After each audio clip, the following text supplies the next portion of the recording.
नमस्कार, सुप्रभात, good morning. मैं आनंद कुमार, आपका अपना यूट्यूब चैनल आनंद कुमार हाजीपुर वाला में एक बार फिर से स्वागत है। जैसा कि अभी जनाब आप लोग बोर्ड पे देख पा रहे हैं, हमने लिखा है ऋग वैदिक काल जो चला था 1500 से 1000 ईसा पूर्व तक। ईसा पूर्व कहने का मतलब ईसा मसीह के जन्म से पहले की बातें हैं और पढ़ेंगे अभी एक काल है जिसका नाम है ऋग्वैदिक काल। कौन सा काल?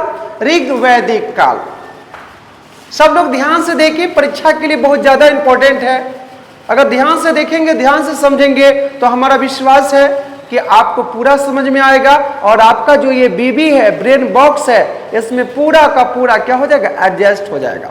चले देखो बुआ, सबसे पहले ऋग्वैदिक काल की अगर बात करें तो इससे पहले थोड़ा सा प्रकाश हम लोग डालेंगे वेद पर। किस पर डालेंगे? वेद पर।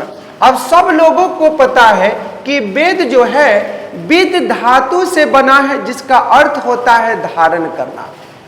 अब वेदों की संख्या जो है ना, ये हमारा कितना है? 4 है।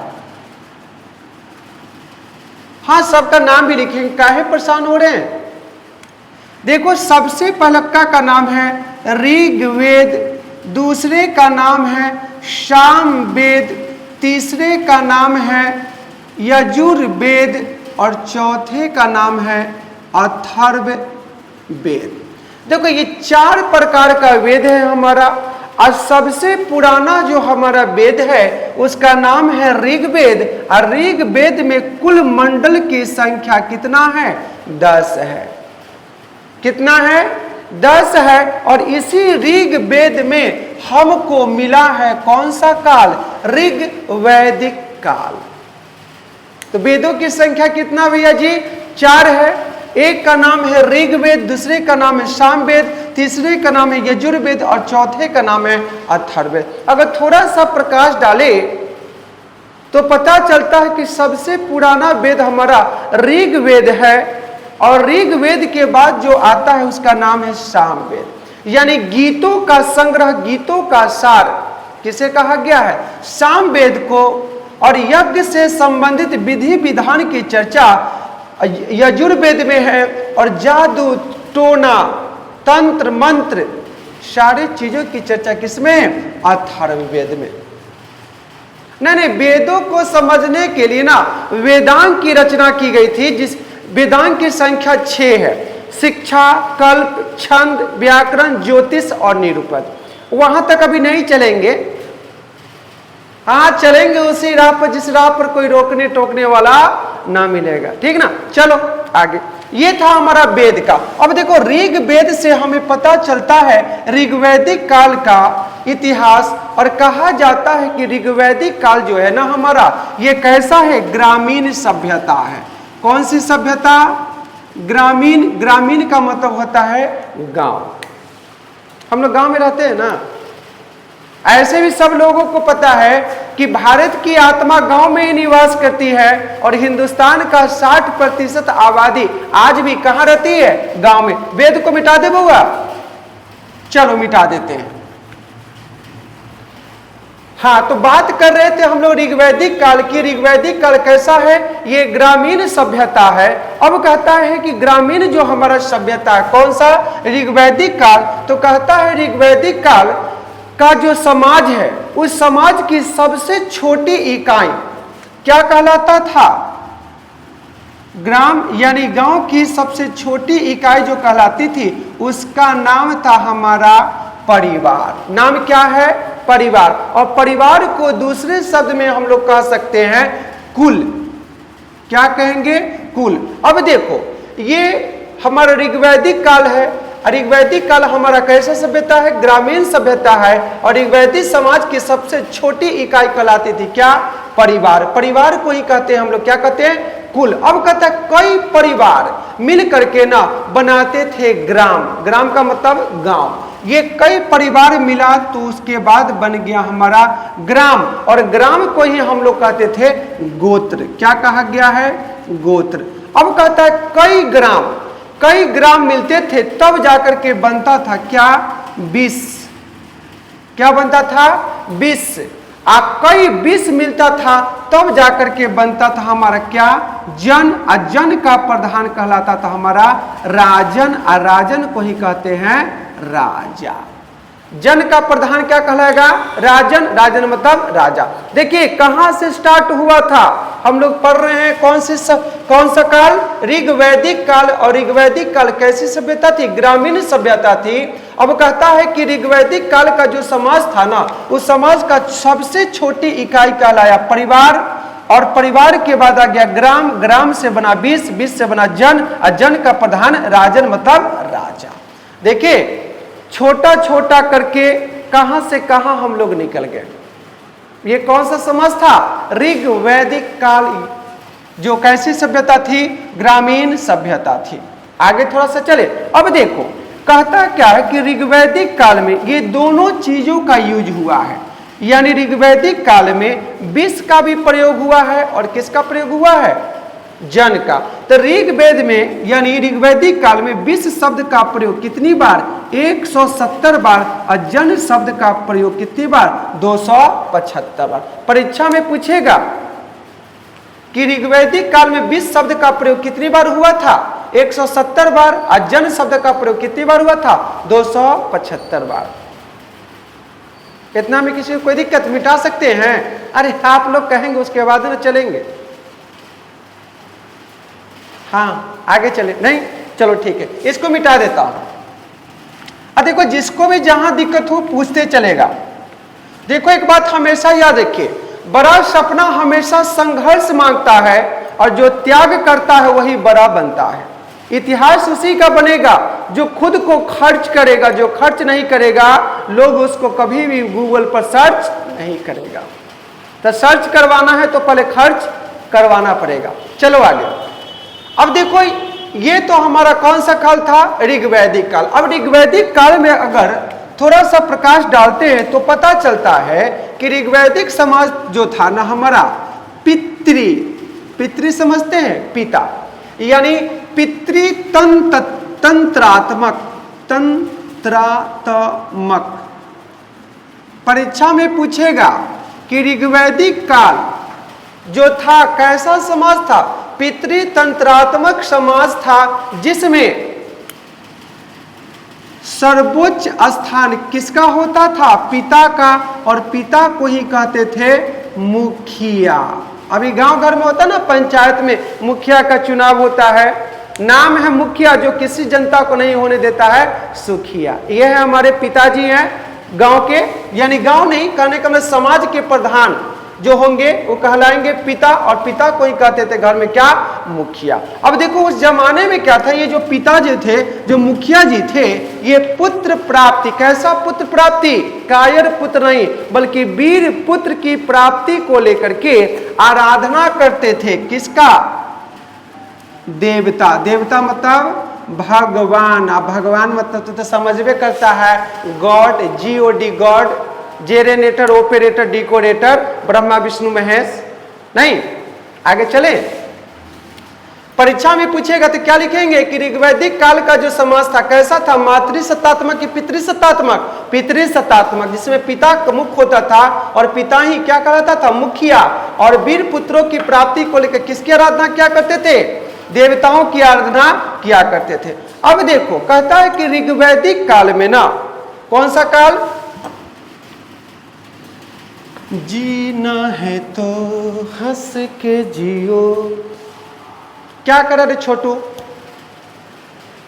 चलो इधर देखो। अब देखो कहता है ऋग्वैदिक काल में ना वर्ण व्यवस्था, कौन सा व्यवस्था, यानी वर्ण व्यवस्था, हमारा समाज जो है ना चतुर्वर्ण व्यवस्था पर आधारित है, जिसको कहते हैं कि ब्राह्मण, क्षत्रिय, वैश्य और शूद्र। तो देखो ये वर्ण व्यवस्था का संकेत जो है ना हमको दिखता है कहां पर, ऋग वेद में। आज सब लोगों को पता है कि ऋग वेद में टोटल कितना मंडल है, 10 मंडल है, आज जिसमें प्रथम और दसम मंडल को सबसे बाद में जोड़ा गया था, किसमें, ऋग वेद में। और ऋग वेद का जो 10वां मंडल है ना, इसी मंडल से हमको किसका मिलता है, चतुर्वर्ण व्यवस्था का। तो 10वां जो मंडल है उसका नाम है, नाम क्या है, पुरुष सूक्त। नाम क्या है, पुरुष सूक्त। ये 10वां मंडल में हमको इसमें क्या मिल गया? समाज के विषय में क्या भाई कि चतुर्वर्ण व्यवस्था थी। यानी सबसे पहला का नाम है ब्राह्मण, दूसरा का नाम क्षत्रिय, तीसरा का नाम वैश्य और चौथा का नाम है हमारा शूद्र। अब देखो कहा क्या गया था कि ब्रह्मा जी के मुख से जो निकला उसे कह दिए ब्राह्मण, और जो बाजू से निकला उसे कह दिए क्षत्रिय, और जो जंघा से निकला उसे कह दिए वैश्य। वैश्य मतलब बनिया। और साथ में कह दिया गया शूद्र। शूद्र मतलब क्या? जो पैर से निकला है ब्रह्मा जी का, उसको कह दिया गया समाज में शूद्र। यानी आपको तीनों वर्णों का सेवा करने का दायित्व किसको मिला था? शूद्र को। और वैश्य का मतलब होता है बनिया। ये क्या करेगा? व्यापार करेगा, जितना भी चीज है उत्पादन करेगा, और इसी पर सारा लोग क्या करते थे? आश्रित करते थे। क्षत्रिय का काम क्या था? सिर्फ लड़ना, और क्षत्रिय परिवार के लोग ही बनते थे राजा। और ब्राह्मण क्या करते थे? पढ़े लिखे होते थे, जैसे रामायण महाभारत कुरान ये सब क्या हो गया? पढ़ते थे, लोगों को समाज में शिक्षित करने का काम करते थे, लोगों को एक नई दिशा और दशा प्रदान करने का काम करते थे, जिसका नाम क्या था? ब्राह्मण। यह हमारा समाज जो था ना, ये 4 वर्गों में बटा था। और इस बात की चर्चा ऋग्वेद के 10वें मंडल के पुरुष सूक्त में मिलता है कि समाज कितने वर्गों में बटा था? 4 भागों में बटा था, ब्राह्मण, क्षत्रिय, वैश्य और शूद्र। समझ में आ रहा रे गोनू? चल आगे।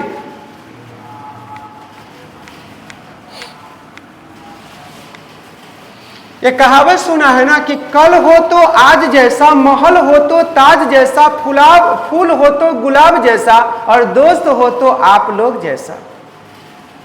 देखते हैं कुछ बोल भी देते हैं तो आप लोग दिल पर नहीं लेते, कहते हैं सर दिल एक ही सब कुछ लेंगे, तो दिल कहीं खराब हो गया तो फिर दिक्कत हो जाएगा। आप लोग जैसा इंसान हो, जब पिटाई खा भी जाते हैं फिर भी आप लोगों को कोई फर्क नहीं पड़ता है, कहते हैं सर झाड़ लिए हैं अब दर्द नहीं हो रहा है। चलो आगे। हाँ हाँ अच्छा लगता है, हंसो। चले आगे।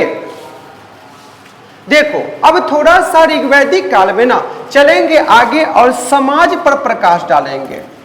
अरे भर रेड्डी के टॉर्च से न रे पगला। देखो ये हमारे ऋग्वैदिक काल का समाज है।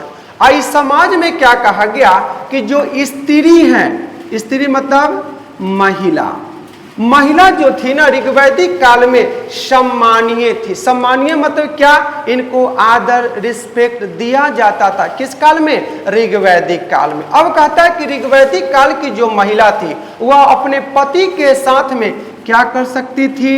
ये है पति, पति मतलब हस्बैंड। पति के साथ क्या करेगी महिला? यज्ञ करेगी। यज्ञ के साथ साथ में क्या करेगी महिला?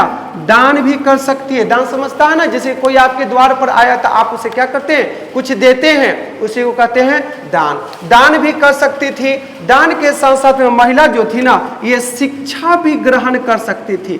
क्या कर सकती थी? शिक्षा भी ग्रहण कर सकती थी। और साथ साथ में कहता है कि महिला है तो उपनयन संस्कार, कौन संस्कार? उपनयन संस्कार भी करा सकती है। यानी उपनयन संस्कार कहने का मतलब है कि आप जनेऊ धारण कर सकते हैं। यानी प्राचीन समय की बात है कि कहा गया कि जो समाज के जो 3 वर्ण हैं, ब्राह्मण, क्षत्रिय, वैश्य, ये लोग उपनयन संस्कार तो कर सकते हैं, लेकिन उपनयन संस्कार से वंचित कर दिया गया था। एक जो वर्ण था उस वर्ण का नाम था शूद्र।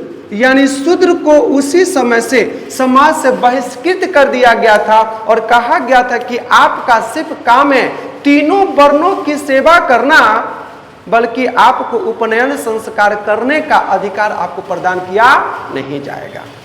ठीक ना? तो ये उपनयन संस्कार कौन कर सकती थी? महिला कर सकती थी। और साथ साथ में कहा जाता था क्या भाई, तो उस जमाने में जो शिक्षा प्रदान किया जाता था तो गुरुकुल पद्धति पर आधारित था और उसमें विशेषकर शिक्षा कैसा दिया जाता था? मौखिक रूप से। मौखिक समझते हैं ना? मौखिक कहने का मतलब है कि कोई व्यक्ति आया किसी से पूछे कि बताओ रे बिहार के मुख्यमंत्री का नाम क्या है, भारत के प्रधानमंत्री का नाम क्या है, तो आपको सुनना है और समझ करके क्या करना है? अपने दिमाग में उसको बैठा लेना है। ठीक ना। ये मौखिक पढ़ाई होती थी, महिला को भी था अधिकार कि आप शिक्षा भी ग्रहण कर सकती हैं, दान भी कर सकती हैं, पति के साथ यज्ञ भी कर सकती हैं, उपनयन संस्कार भी करवा सकती हैं। और साथ साथ में कहता है कि ऋग्वैदिक काल में ना कुछ पढ़ी लिखी बहुत ज्यादा लर्नेड मैन जिसको बोलते हैं विद्वान महिला से भी मुलाकात होती है, जिसको विदुषी महिला कहा गया, विदुषी स्त्री। कैसा? विदुषी। विदुषी मतलब समझते हैं, जैसे विद्वान का ही उल्टा हो जाएगा विदुषी। देखो यहां पर विदुषी, ये कथी है? विदुषी पुरुष होगा कि महिला होगी? महिला होगी। देखो विदुषी महिला में ना, विदुषी स्त्री में कुछ नाम आता है। जैसे सबसे पहले एक महिला है, महिला का नाम है घोषा। अरे ऐसा नाम रख लेकर बाप बताइए तो हम क्या करें? हंसले दांत फाड़ के पगला कहीं गिरे। नाम कती है घोषा। दूसरा का नाम है अपाला, अपोलो नहीं रे, अपाला। तीसरा का नाम है विश्ववारा, विश्ववारा। उसके नाम है लोपामुद्रा, लोपामुद्रा। ये महिला है ऋग्वैदिक काल की समाज के सबसे ज्यादा पढ़ी लिखी महिलाओं में से एक थी, जिसका नाम उल्लेखित है किस काल में? ऋग्वैदिक काल में। देखो कहता है क्या कि उस जमाने में ऋग्वैदिक काल में जो महिला शादी नहीं करती थी ना, उसको कहा जाता था अमाजु। अमाजु क्या कहते थे? जो स्त्री शादी नहीं करेगी आजीवन, उसे कहते थे अमाजु। और जो लड़की अपने घर पर ही रह गई पापा के यहाँ, पापा की जो पड़ी है, तो पापा की संपत्ति में इस अमाजु को, जो अनमैरिड महिला है, जो लड़की है, उसको प्रदान करना पड़ता था। किसको? पिता को। यानी पिता की संपत्ति में हक अब किसका होगा? अमाजु। और अमाजु उसको कहेंगे जो जीवन भर कभी भी ऋग्वैदिक काल में विवाह नहीं करती थी। इतना में किसी को कोई दिक्कत रे? चलो थोड़ा सा समाज पर और प्रकाश डालेंगे। देख ले बउआ, जाने वाले कभी लौट के आया नहीं करते हैं, इसलिए कदर करना है किसी का तो जीते जी कर लेना, वरना मरने के बाद कदर किया गया इसका कोई लेना देना नहीं है। देखते नहीं है कोई इंसान को, जब इंसान इंसान के बीच में रहता है तो इंसानों को इंसान से नफरत हो जाता है, और जब वही इंसान चला जाता है तो फिर कहता वो इंसान हमें बहुत याद आ रहा है। तो जाने वाले कभी आते नहीं, और जो रहते हैं उसकी कदर हम करते नहीं। यही सबसे बड़ी मूर्खता है हम लोगों का। इसलिए जो है उसी में विश्वास करो, और जो है उसी का सम्मान करो, ठीक ना। अक्सर देखना जो चीज नहीं रहता है हमारे पास, उसकी कदर हम लोगों को सबसे ज्यादा होती है। कोई भी चीज हो, जैसे बचपन बीत चुका है तो बचपना बहुत याद आ रहा है। किसी बच्चे को देखते हैं घूमते फिरते तो बचपना में चले जाते हैं, और हमको याद आता है कि शायद बचपन का ही जमाना था, खुशियों का खजाना था, और चाहत थी दिल में तितली का पकड़ने का, लेकिन दिल तितली का दीवाना था। बचपन का जमाना था, खुशियों का खजाना था। तो बचपना फिर वापस कभी नहीं आएगी, इसलिए जो पल मिला है उसको हंस गा करके आगे की ओर बिताते चलेंगे। और पढ़ाई के साथ, हाँ एंटरटेनमेंट जरूरी है लेकिन उतना भी नहीं। चलो आगे। अब देखो, अब कहता है कि ऋग्वैदिक काल के समाज में हम देखिए पढ़ी लिखी महिला को विदुषी कहा जाता था, उपनयन संस्कार कर सकती थी, साथ में पति के साथ यज्ञ कर सकती थी, दान कर सकती थी। अब देखना है समाज में क्या है। अब कहता है कि समाज में, ऋग्वैदिक काल का जो समाज है, इस समाज में कहता है क्या भाई कि बाल विवाह। कौन विवाह है बुआ? बाल विवाह, यानी छोटे उम्र में शादी नहीं होगी। किस काल में? ऋग्वैदिक काल में। दूसरा में कहता है कि बहु विवाह, बहु विवाह का प्रचलन नहीं था। बहु विवाह करने का मतलब कि एक से ज्यादा विवाह का उस जमाने में चलन प्रचलन नहीं था। किस काल में? ऋग्वैदिक काल में। बहुत अच्छा लगा कि बाल विवाह भी नहीं है, बहु विवाह प्रचलन भी नहीं है। साथ में कहता है कि ऋग्वेद से हमें पता चलता है। क्या पता चलता है क्या भाई? कि इस जमाने में मतलब किस जमाने में? ऋग्वैदिक काल में क्या था कि विधवा विवाह। विधवा समझते हैं ना, जिसका हस्बैंड गुजर गया हो और उस महिला को अपने समाज में विधवा कहते हैं। इस विधवा औरत को दोबारा शादी करने का मौका दिया गया था। इस बात का जानकारी हमको किस वेद से मिलती है? ऋग्वेद से मिलती है। किस समाज का? ऋग्वैदिक काल, ऋग्वैदिक समाज का। यानी महिला विधवा हो चुकी है तो दोबारा शादी कर सकती है। साथ में कहता अंतरजातीय विवाह, इंटर कास्ट मैरिज, यानी इंटर कास्ट मैरिज यानी अंतरजातीय विवाह। अभी भी हमारे समाज में है ना कि एक जात का दूसरे जात से लड़की या लड़का शादी कर लिया तो गांव में घर में कहते हैं अंतरजातीय विवाह। लेकिन इतना ये आसान नहीं है। अगर कोई अंतरजातीय विवाह करता है तो उसको बहुत 3-5 करना पड़ता है। हो सकता है कि पकड़े जाने पर उसको ससुराल भी हो सकता है। लाल घर सबका सफल नहीं होता है। सुन रे बुआ, लव मैरिज बेकार, सबसे बढ़िया कौन मैरिज? Arrange marriage. समाज में पद प्रतिष्ठा भी बना रहेगा, मान सम्मान भी बना रहेगा। अब देखो अंतरजातीय विवाह किस काल में? ऋग्वैदिक काल में। साथ में कहता है कि पुनर्विवाह। पुनर्विवाह मतलब क्या है कि अगर किसी का छोरा छोरी हो गया, जैसे शादी हुआ, लड़का फुल महिंद्रा निकल गया, भौकुड़ा निकल गया, तो कल के डेट में कमा के खिलाएगा नहीं तो लड़की रहेगी काहे? तो कल के डेट में छूटा छूटी हो गया तो कल के डेट में फिर से पकड़ा पकड़ी होगा। कब? जब ओकर बाप मतारी शादी कर देगा तब। बात समझ में आ गया?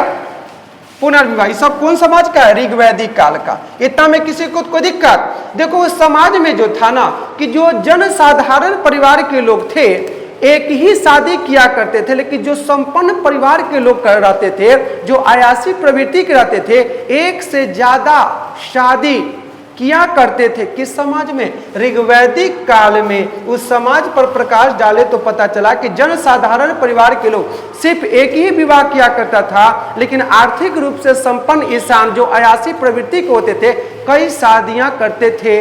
इस बात का भी जानकारी हमें किस वेद से मिला है? ऋग्वेद से, जो सबसे पुराना क्या है? हमारा वेद है। अब कहता है कि ऋग्वैदिक काल में दहेज प्रथा यानी दहेज लेना देना ये कानूनन अपराध नहीं था। यानी एकदम शौक से लीजिए और शौक से दीजिए, जिसका नाम है कौन प्रथा? दहेज प्रथा। साथ में कहता है कि इस समाज में पर्दा प्रथा का चलन प्रचलन था। यानी किसी भी स्त्री को पर्दा में रहने की आवश्यकता नहीं है। किस समाज में? ऋग्वैदिक काल में। लेकिन एक बड़ा ही इस समाज में खराब प्रथा का चलन प्रचलन था, उसका नाम था नियोगी प्रथा। नियोगी कौन सा प्रथा है? नियोगी प्रथा। कहता है कि नियोगी प्रथा में कि अगर किसी स्त्री को अपने पति से संतान की उत्पत्ति नहीं होती थी तो वह अपने अगल बगल के जो रिश्तेदार होती थी वह अपने पति परमेश्वर से परमिशन लेकर उस गैर मर्द के यहाँ तब तक रहती थी जब तक कि उसको 2-4 संतान की प्राप्ति न हो जाए। उसके बाद वह फिर से अपने पति के पास आ जाती थी। इसी को उस समाज में कहा गया था कौन सा प्रथा? नियोगी प्रथा का चलन प्रचलन कौन काल में था? ऋग्वैदिक। अरे घुंघरू कथी करे छे रे? मुस्कुरा रहा है छोरा। अरे वो काल रही, अखनी के काल नहीं रे पगला कहीं के रे। कौन काल था? ऋग्वैदिक काल। कौन सा काल? ऋग्वैदिक काल। आगे चले। अब देखो ऋग्वैदिक काल के जो लोग थे ना, ये मुख्य रूप से अनाज में समझते ना, गेहूं चावल मक्का जौ, यानी अनाज के साथ में फल के साथ में दूध के साथ में दही और दही के साथ में मांस पर निर्भर रहा करते थे। किस काल के लोग? ऋग्वैदिक काल के लोग। और ऐसा भी कहा जाता है कि ऋग्वैदिक काल में 3 प्रकार के देवताओं का उल्लेख मिलता है। कितना प्रकार?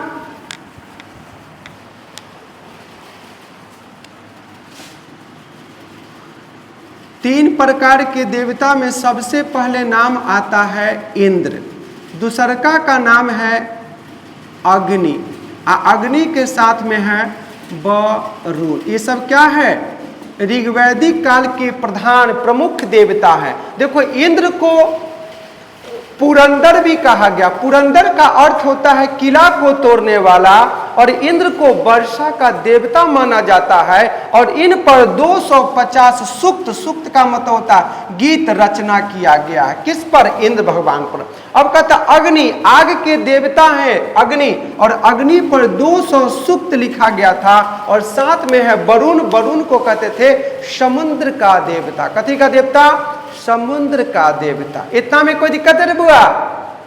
देखिए कहावत है ना कि कोई टूटे तो उसे सजाना सीखो और कोई रूठे तो उसे मनाना सीखो, क्योंकि ये रिश्ते मिलते हैं बड़ी मुकद्दस से, बस इसे खूबसूरती से निभाना सीखो। बस निभाना है बहुत खूबसूरती से। अगर कोई गलती कर भी दे रहा है तो उसके गलतियों पर थोड़ा सा नजरअंदाज करके फिर से अपनी गाड़ी को आगे की ओर बढ़ाते रहना है। कहावत है ना कि हर लोगों की बात को दिल से लगाओगे तो फिर जिंदगी जी कहां पाओगे। तो हर लोगों की बातों को दिल पर लेना नहीं है, यानी कुछ सुनना है, सुन करके उसको रास्ते में ही छोड़ देना, तब ये जिंदगी सही सलामत चलेगी, वरना ये जिंदगी चलने वाली नहीं है। चाहे हमारा हो चाहे तुम्हारा हो। एक कौन सा काल था भैया जी? ऋग्वैदिक काल था। कौन सा काल? ऋग्वैदिक काल। नहीं, पेय पदार्थ के ऋग्वैदिक काल में पेय पदार्थ के रूप में ना लोग पीते थे, उसका नाम था सोम रस। कौन रस? सोम रस पीता था, एकदम मदहस रहता था। आजकल के जमाने में कहता है वाइन, वाइन मतलब शराब। लोग कहता है कि गम को मिटाने के लिए हमको शराब का सहारा लेना पड़ता है। तो इस काम काहे किया कि आज तुमको गम को मिटाने के लिए तुमको शराब पीना पड़ रहा है? देखिए भाई साहब, जिंदगी में इंसान को दो ही चीज का नशा करना चाहिए, एक पैसा कमाने का नशा और दूसरा पढ़ाई करने का नशा। क्योंकि पढ़ाई करोगे तो पढ़ाई में एक ऐसा नशा है कि तुमको जीवन में क्या कर देगा? कामयाब कर देगा। और जीवन में जब पैसा हो जाएगा तो कोई भी सामान खरीदने के लिए जाओगे तो तुम्हें सस्ता लगेगा, महंगा नहीं लगेगा।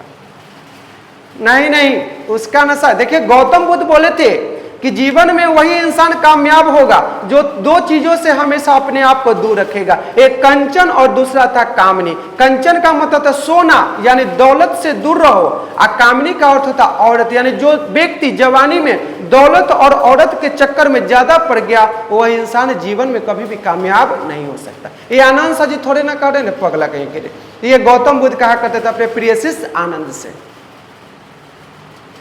चले, इतना में किसी को कोई दिक्कत है तो पूछो।